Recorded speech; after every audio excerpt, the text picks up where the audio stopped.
Og velkommen til Spex 152 her. I dag spiller vi CSGO, og vi har Jonas med. Ja. Og den her video bliver delt op i 2 parter. Så der det her part 1, men så når vi skifter hold, så kommer vi til, så er det part 2, der bliver der lige for komme ud på det. Og vi vil gerne vinde i dag, fordi så kan vi komme ud med rangen. Det går ikke så godt lige for tiden, vel, Jonas? Nej. Det er virkelig noget. Ej, jeg rankede i dag, så det er sygt. Det gør jeg også. Jeg har glædet mig til at få mit nye tastatur. Gjorde det ikke. Henter væk det på mandag. Altså i morgen? Ja. Jo, det tror jeg. Det bliver sygt.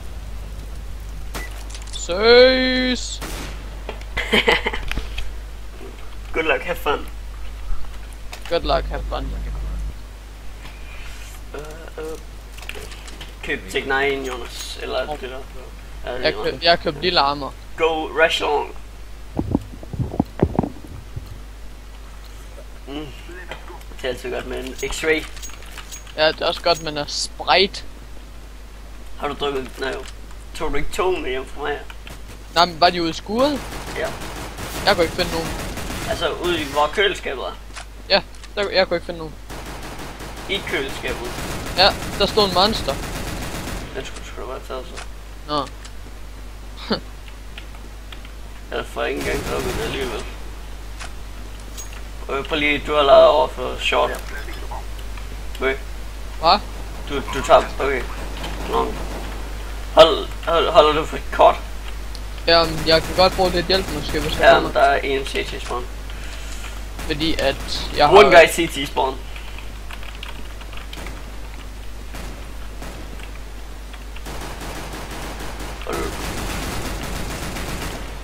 Sygt. Sygt. Nice. Good job, team.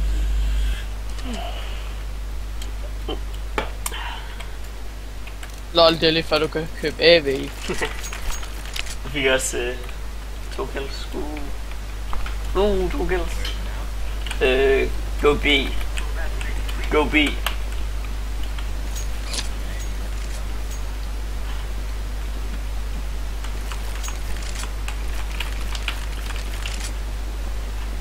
Og jeg har også kigget på sådan en ny mikrofon. Ja. Du ved. Det var rimelig noget andet der. Ja. Jeg har jo godt finde på at købe nyt headset. Oh my god. What? Hvordan kan det? Så ringer det der. Ja. Det har virkelig været spillet også. Silver Power. Ja.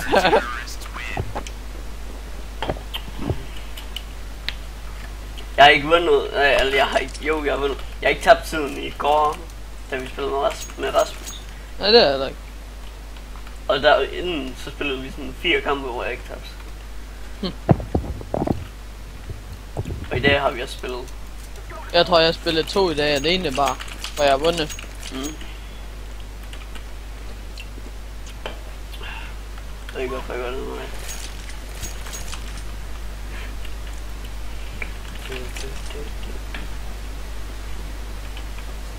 Nej. Jeg blev... Flash.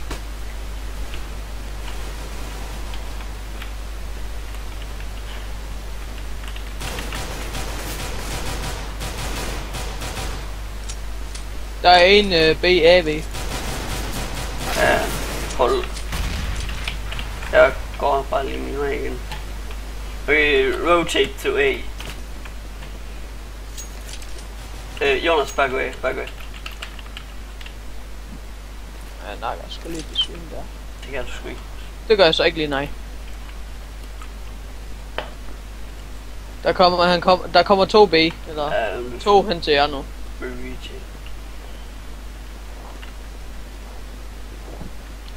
Sygt. De har bot nu. Nej, det er også. Jeg fucking lige double kill også lige. Øj, hvorfor er vi en bot, med? Oh my god. Køb lille armor, så Tech 9. Jeg købte lille armor, og så scout, og så P250. Har du set min nye scout? Nø. Eller jo, den blå. Ja, bedst factory new. Mm.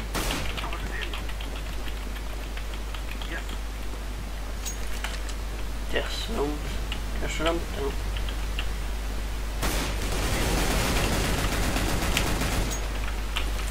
Jonas, kom og help. What? Hvordan? Jeg skadede 54. Sikkert. Pas på bader. Skal jeg lort på? Skynd dig at lade. Nej, lad være med det nu. Fucking bøs. Ja, okay, hvad fuck er chancen? Kræftede ikke på en mig.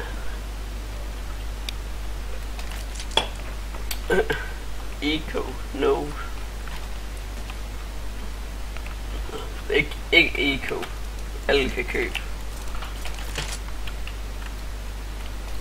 Skal ikke... Ja. Sygt. Nå. Skal grinder.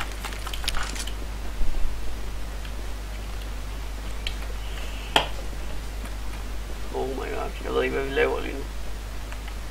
Og når ham for os team han er kommet tilbage igen. Ja. Ikke gå kort.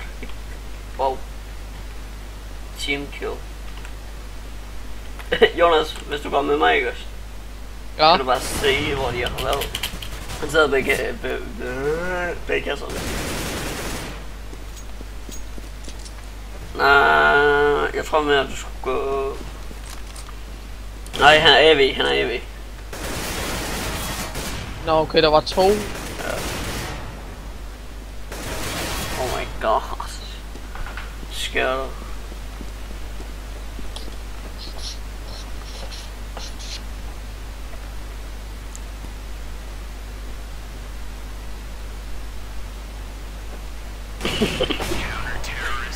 Fucking film. Wow. Shit. Oh my. Hvad køber vi? Eller nej, jeg køber bare lille armor og så pistol. Køber 90. Øj, her er Jonas selv her, så en af dem her dør 100 p. Ja. Nå, ja. Fuck. Går du med ham? Ja. Safe. Sådan der. Okay, der er altså en mere derhen.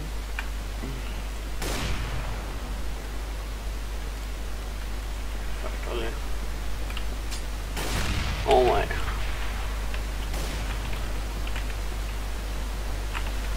Åh, sygt. Jeg har dem.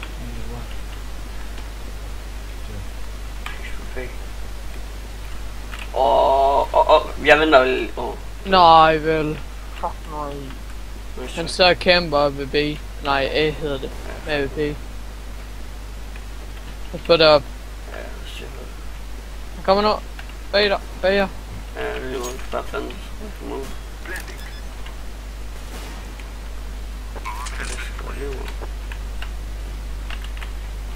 Ej, lad være med at gå derop.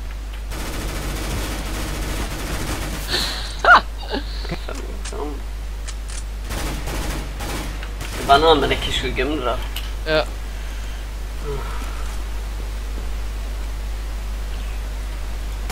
Oh my god. Ej, man kan miste den der. Sygt. Bare hold tiden. Hvor skal jeg? Vi har vundet den, hvis han holder tiden lidt mere. Nice. Good job. Jeg har solgt noget. Oh my god, jeg glæder mig til den 13. Benjamin, kan du ikke købe en AK til mig? Jeg har en AV til dig så. Super. Tak. Jeg er lige... Oh my god, jeg er 13, ikke også? Så 13 anden. Ja. Så jeg har en chroma case på mit andet account. Og så nogle skins. What? Nej, vel. Og chroma casen går sådan for en. Ja, jeg fik også en i en runde, der gik den for 2,5. Oh my, wow. Så kunne jeg til at gå væk fra det. Fandme flot, Jonas. Jeg spiller virkelig som Silver 1 lige nu. Er du ikke? Nej. One law. Kæft, mand. Other law is like 6. Jeg ved ikke hvorfor jeg stadig ikke snakker spawn. On the B, go with pistol. Nej, det vil jeg egentlig heller ikke. Nice, good job. Det er sikkert bare fordi jeg ikke havde dø. Jeg kan godt lide, at du så sådan og snakker til dig selv. Jamen jeg ved ikke, nogle gange er jeg mærkelig. Ja. Så pæk. Og vi lader komme væk. Jeg tager lige bomben med. Ja, det var du se.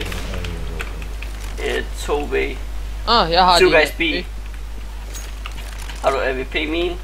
Nej, jeg fandt bare lige en, der lå på jorden. Fuck for dumt. Vi har så 70 med eller sådan noget. Hvad? Jo. Curry. Jeg skulle lige skyde ham. Jeg skal lige curry me. Nej, lad du. Fuck du på, Jonas. Ja. Oh my god. Jeg ved ikke hvad jeg laver. Oh my. Brækker mig selv. Fuck du bro, Benjamin. Jeg ved jeg godt. Oh my god. Jamen, jeg kan sgu ikke gøre, for jeg blev flashed, og så bare... Okay. Fik I energidrik i øjet. Lækkert. Ja, fucking nice. Nu kører vi Nova-stil. Du skal ikke begynde at synge. Siger du hvad? Supernova. Nej, det skal du ikke. Okay.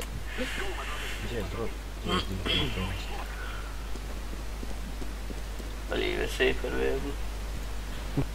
Ja, så går jeg også bare alene. Måske skal jeg ikke gøre det her.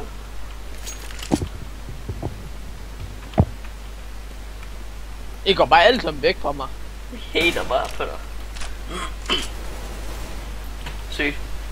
Nice. Han blev flækket.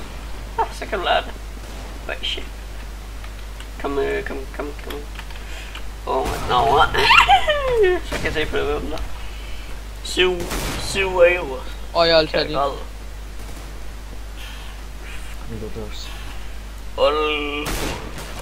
Blank, oh my god, Jonas, fuck, jeg spiller vagt, mand.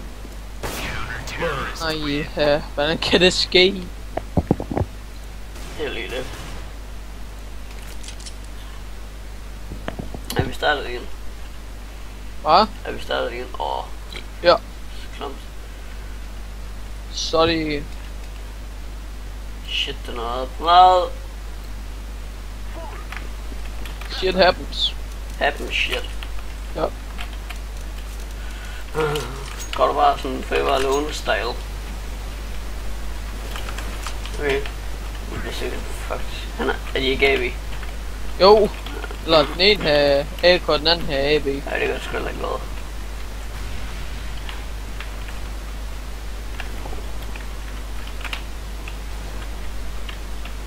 Okay.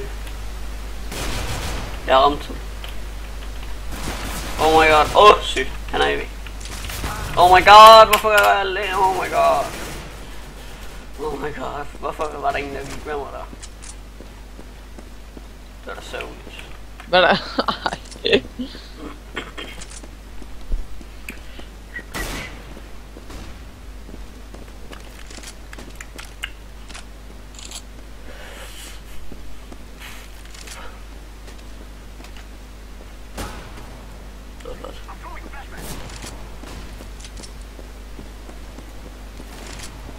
Gå lige væk. Kom nu. Den var der. Oh yeah. No, just don't Er du den sidste tilbage? Nej, jeg er ikke elev. Det forstår jeg godt. Okay. Er det bare sjov? Jeg er så grøn det. Hvordan?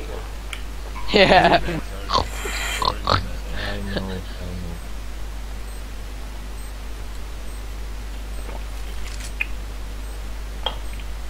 Jeg tror han kommer for sig til spawn.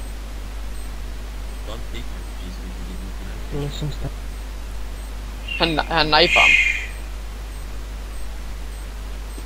Det gør han ikke, når man har sounds på. Du skal ikke... Hold, yeah, don't pick. Waste time. my In god. the game. En idiot. Don't peek him. Bare løb. For... Oh my god. Take off. Big Daddy of the Pig. Fuck er det?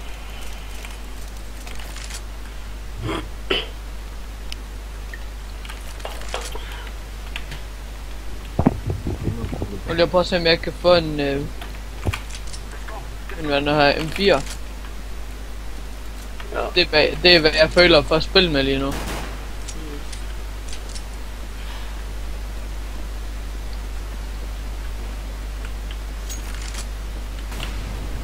Ham lader han dør. 100p. Nogle gange, når jeg spiller i versioner, så bliver jeg virkelig bare, så får jeg så meget hate ind i mig, og dræber dem, der har AVP. Helt sindssygt. Der kommer mange nades der. Der kommer... Det var der nok. Fuck det er. Men vi skal til lidt meget.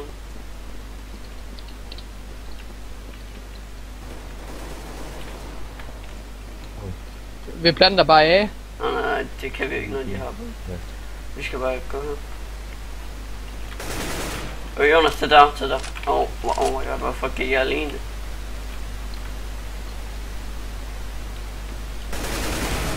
Hvorfor var der ingen, der gik med mig? Hvorfor gik du ikke med mig, Jonas? Fordi jeg skulle op og have et våben. Oh my god. Jeg ved.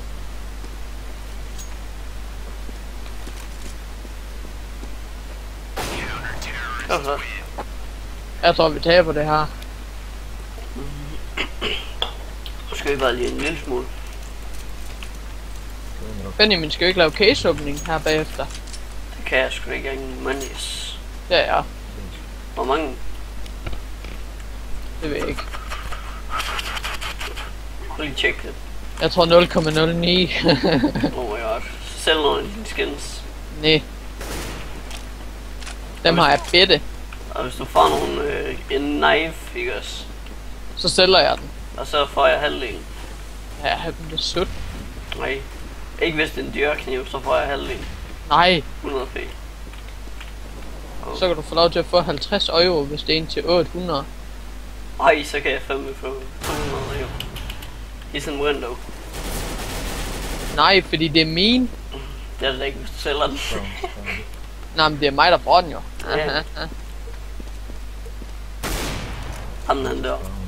Ja. Okay, drink. Det var det. På han fik ud. Hvad sker der? Jeg var lige ved det der. Han blev det her fandme lige slagtet. Åh mig.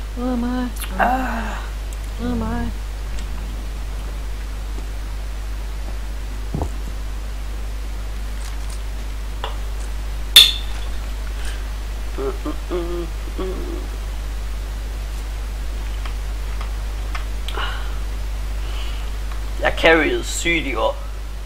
Ja, fuck, det var vanvittigt. Jeg elsker Rasmus, han er i golden over 3. Ja, altså, det var bare dig, der lavede det hele. 10 kills mere end ham. Fuck, det er sygt. Just plant. Så får vi ekstra penge. Ja, Only game. 300. Nej, Og 300 ekstra. 800 hvis vi vinder. Ja, man får 300 ekstra. Og lidt fra planten. Ja, altså det gør han. Men Ja. man får 800. Ja, hvis du springer.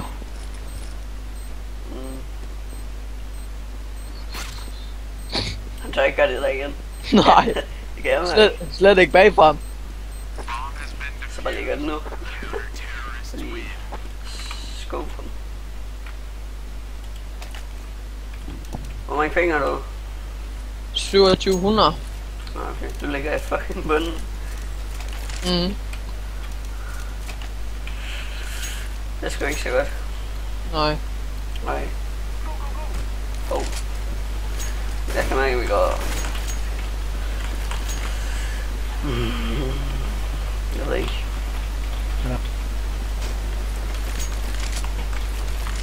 Jonas, denne gang går du med mig.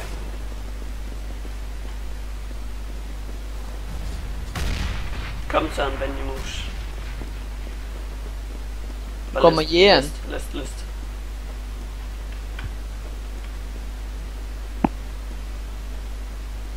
Bare lige holder i med vindue. Nå, så står han deroppe. Ja, det er jo ikke noget. Oh my god. Skal jeg lige flække dem alle sammen?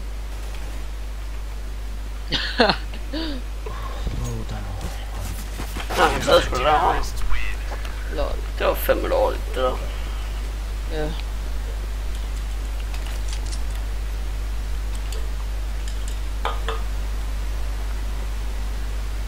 Someone smoking.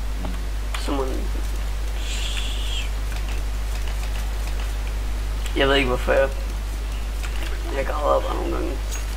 Jeg er faktisk smuk med. Det er fint. Den er allerede smukket. Det er standard procedure. Jeg ved, at man ikke går fast med. Jeg flasher, okay?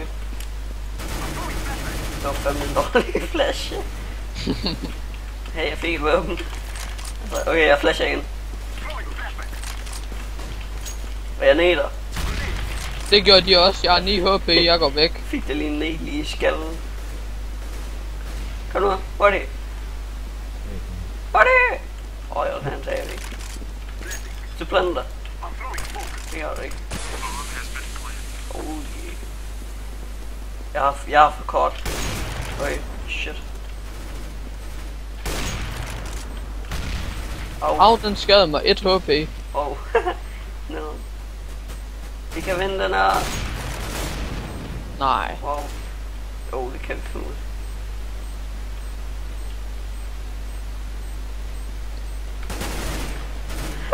Wow. Jeg løber bare. Så ikke. Fordi hvis han kommer langt, så er det sgu ikke så godt. Get ready! It is going to explode! Jeg skal dø. Skal jeg knife dig? Nej, lad være. Fuck, du kan se.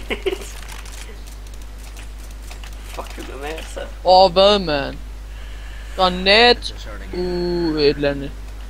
Snaffelpoof. Ja. Hvad er det, der står?